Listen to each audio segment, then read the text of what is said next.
Welcome to TTG Tidbits, a series where we cover quick tips and tricks to help improve your DIY digital marketing skills in 2 minutes or less. Today we'll be covering adding a user in Google Search Console. Google Search Console is a website monitoring tool that helps users keep tabs on their site's performance and traffic, research keywords and track keyword performance in Google search rankings, and troubleshoot issues affecting a website's Google ranking. Adding users to your Search Console account is necessary when you are onboarding new marketing employees or working with a marketing agency to optimize your site's performance in Google. Luckily, adding users to Search Console is a snap. From the Search Console property dashboard, select the settings icon in the lower left of the page, and then, on the settings page, click Users and Permissions. Next, click Add User. Enter the user's Google email address.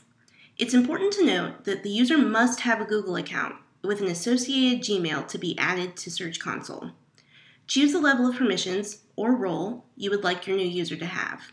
Owner roles should only be granted to users who need to make significant changes to the Search Console property or who will need the ability to add other users in the future. A user with an owner role has the ability to delete any other user, including you, so grant this level of access with caution. Hit the Save button, and you have officially added a new user to your Google Search Console account.